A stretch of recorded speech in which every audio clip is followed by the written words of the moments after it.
Well, if it's Spa, it must be wet weather, and that's exactly what we've got. The National Saloon Cup have made their annual trip across to here.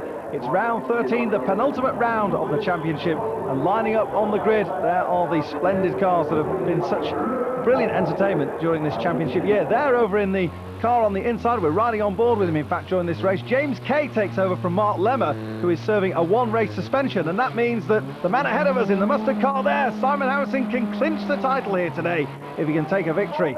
In fact, he doesn't necessarily need to win, but certainly a good result. That's a great start for Harrison. Harrison leads. The jinking about car there, 21, is that of Stuart Clark in the Honda, and behind him, the Mark Lemmer replacement driver, James Kay. Roger Moan there in the red car. Up the hill they clamber through Eau Rouge, and back in the pack. You can't see a thing with all that spray, I promise you. It is absolutely treacherous conditions, but the Peugeot duo are hunting down Simon Harrison, and here they come. Headlights ablaze as they come up towards us. The tight right-hander is the next that they will tackle, and turning through it they go. Great start there by Stuart Clark in 21. He's run out wide, and there is Kay. Oh dear, I thought he was going to come right back across the track in front of us, but thankfully any collision is avoided, and Kay knows his way around the circuits. He's no slouch at all. A very good replacement for Mark Lemmer. I mentioned before, Lemmer sadly having to serve a one-race suspension, so he can't compete, but there's nothing to stop him, of course, putting a driver in his car if he so wishes to do, and that's exactly what he did wish to do. Harrison, though, leading the Peugeot duo. Now, Tony Rukkinen and Dan Eves, who are that Peugeot duo, have had a tremendous season. The Bowman Racing prepared Peugeots have put on a great display, and there is Roger Moan trying to get to the inside. Well, didn't quite work out from there. That's Ian Griswold in number 2. That's the car that Roger Moan is trying to hurry himself past, but it didn't work out. Oh, and now James Kay, is he slowing here? Is there some sort of problem, I wonder? It certainly sounds as though that car is not running at full chat, so, well, a dramatic end to James Kay's chances of scoring some points for Mark Lemmer, or at least taking points off other drivers. That is going to be a retirement. The whole of the field now almost have passed him, and poor James Kay is not going to take any further part, and that really does hand things on a big silver platter to that man there, Simon Harrison. Harrison has had such a hugely competitive year. Dan Eves just easing himself through there into second place, with Rukkinen third. Back in fourth, Stuart Clark, and then back to fifth place, Ian Griswold, with Roger Moan tucked in behind him. So everybody safely through. Of course, the manufacturer's title could well be sewn up here if one of the Honda Integras can get a good finish. Although that's not the way through. There's a bit of a shortcut going on there. Well, that's Des Smale just tucking in, and here is James Kay coasting back to the pits. Well, huge disappointment for him, and we've got the safety car out, have we, or is that just security? Well, I've not seen the SC board from my position, but it may well be that we can get that. Certainly Simon Harrison is on it full chat. And I'll tell you something else, there are no team orders at Peugeot, usually by the way that they're at it with each other. Stuart Clark still holds fourth place. No change in fifth with Ian Griswold, but lights are well and truly on and ablaze as Roger Moan is passed on the inside. Well, that's Didier de Radigues who has moved up there, taking that position off. Didier in one of the Honda Integras, making a move on Roger Moan. So Moan, the Norwegian driver, is dropped down a position as well. It's been a challenging year for Roger Moan. He missed a couple of rounds in the middle of the season due to an arm injury, and that's certainly not helped his cause as far as the championship is concerned. But Harrison has got thoughts of a championship himself. Rukkinen, though, might want to have a say about that. They would like to take the title challenge to the final round. So too would Mark Lemmer, incidentally. And there is Mark with James Kay. Well, disappointment for them. The technicians having a look at what the problem might be, but I think it's going to be a retirement. Oh dear, oh dear, oh dear. Well, they're all in the walls, aren't they? That's Kermit down there on the right in the Proton. Looks like he's either been tagged from behind or perhaps he's hit the barrier quite hard. Let's hope he's okay there. The marshals will go over to his assistant. Lots of British marshals here this weekend, of course, over in Belgium. And here comes Simon Harrison. Well, Harrison continuing to impress from out front. He's holding the advantage that he's got there over the second place man, Dan Eves. And you can see just how close they get to the pit wall as they drop down through Eau Rouge. The car goes heavy, then light again as it rises up. And there, back in third place, Tony Rukkinen. Well, it is a quite spectacular setting, but it does always seem a shame that there is so much rain here up in the Spa-Francorchamps area. I suppose it all adds to the character of the circuit, and Simon Harrison doesn't seem to be daunted by it in any way, and neither, in fact, they're getting a bit closer, I think. Certainly Dan Eves has inched his way towards the rear bumper of Simon Harrison's Honda, and the two Peugeots working together as teammates, as they have done on so many occasions this year, really have worked extraordinarily well as a team. Harrison, though, doing the job that he knows best, and that is leading from the front. Got a cracking start when the lights went. He got the traction down, and that's what's helped him certainly to ease away, but he's definitely the fish on the end of the line at the moment. He's been reeled in with every turn by Dan Eves. But of course, it's Peugeot's inaugural year in the National Saloon Cup, and Simon Harrison slows. Harrison dramatically slowing there. Oh dear, oh dear, oh dear. Well, that's all chance by the looks of things of Simon Harrison wrapping up the title here this weekend.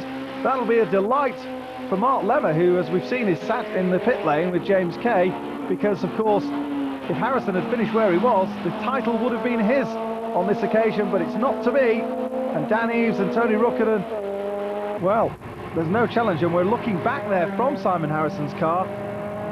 Well, the car just seemingly spluttering to a halt. That's going to be either transmission or electrical, I would suspect. But he's already been passed by Didier de Radix, who's gone through. The rest of the field also fighting their way through. There's Richard Maines in the 26 car, another of the Honda Integras that seemingly dominate the series. Well, of course, we've had a good array of manufacturers this year, including these two Peugeots, which have been a very welcome addition to the package. And the National Saloon Cup really going from strength to strength. Tony Rukkinen there's through. So Rukkinen now leads. Dan Eves was the leader momentarily, but clearly Eves has made some sort of an error. But here comes Tony Rukkinen, and again spitting the spray up into the windscreen of his teammate, who's got his windscreen wiper going 10 to the dozen there to try and see exactly where he's going. Well, it's a brightly liveried Peugeot that will help him to see the way. Out of the final turn they come, and Simon Harrison being pushed away. Oh, hello, steady, mind how you go. Dear, oh dear, poor old Marshall falling off the Armco there. He'll be all right, he'll live to tell the tale. And we watch Tony Rukkinen again down through Eau Rouge, up they rise. Now, I've said before, there are no team orders in Peugeot, you can see that. Dan Eves is absolutely on it. Hello, oh dear, oh dear. It would seem that Brian Ward has lost the ability to turn left and right through the bus stop, and has decided that rather than catch a bus, he will come straight on. He missed the braking point, I think. Kevin Hicks managed to get through without any particular dramas, though. And in fact, no advantage gained there by Brian Ward. He's obviously eased off in order that he didn't seek any sort of an unfair advantage. Oh dear, Nick James had a real old thwack in the door there, so I suspect that was when we saw the incident with the Proton of Kermit earlier on. So it's all happening here at Spa, but then again it always does. Never a dull moment. Now down the hill, here comes Didier de Radix, having a very good run in fact, and looking like a podium might be on the cards for him. He needs to just ease it a little bit further up the line, but he's not going to catch these two, I don't think. Rukkinen is absolutely flying. Another of the Finnish drivers, so aptly named the Flying Finn, of course. Again, picking up some of that spray. They're running on full wet tyres, which is understandable in these conditions, hence the spray being kicked up there. But it's a nice tidy line by Rukkinen, no problem for him. Further back, that's Roger Moan just dropping down the hill now. I mentioned before that Honda need to get a good result. They can wrap up the manufacturer's title. We've of course also got Nissans, we've got the Ford RS2000 that Barry Barnes campaigns. A very healthy array of different manufacturers have joined the Toyota Carina that we've seen occasionally of Andrew Delahunty. But down the hill they drop. So it's Brian Ward. Well, Brian Ward's still tucked in there behind Kevin Hicks. And is Brian Ward going to have a look? I think he is. He's easing his way out now as they come towards the bus stop, the leaders.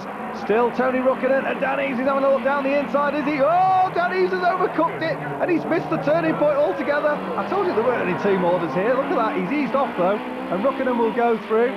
Dan Eaves knew that he cut the corner off comprehensively there, and Tony Rukkinen must have wondered, what on earth is he doing coming up the inside of me like that? Dan Eaves thinking that he could be very late on the brakes, and that might just allow him to ease on through, but it's not going to be on this occasion. Tony Rukkinen comes out of La Source, drops down the hill, and here's a replay of what happened. Up the inside, you see, on our right-hand side is Dan Eaves. Tony Rukkinen taking the wide line. Well, there was clearly a gap big enough for Dan to get through, but look at that.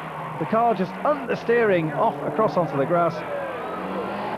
And with many wahays and woohoos from the crowd gathered around the bus stop, Dan Eaves just slots back into second, and Rukkinen thinks, what was all that about, for heaven's sake? So they're out on the far side of the circuit. It's been a fascinating scrap by these two. Rukkinen, well, since that moment at the bus stop, he's sort of eased his way about 5 or 6 car lengths clear of his teammate.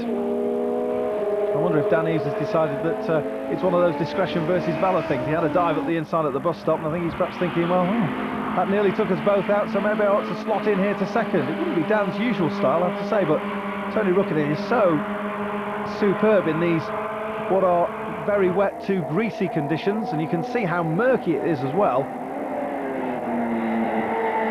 Roger Moan on the right-hand side there. Had Stephen Day substitute for him a couple of times. And oh dear, he's nearly overcooked it there through Lecombe. Well, you can see the spectacular views you get around Spa, and the trees that seem to hold in the water and all that dampness. And that's why the track can take quite some time to clear, even if it stops raining. It's certainly not raining at the moment, but there's enough dampness on the track to catch you out if you're not careful. Oh, Nick James is in the tyre wall. Well, they're 3 deep in the tyre wall. He's already had a thwack in the side, as we can see there. And I think Nick James is going to call it a day. Certainly won't get out of that without Mr. Massey Ferguson coming along to give him a tow.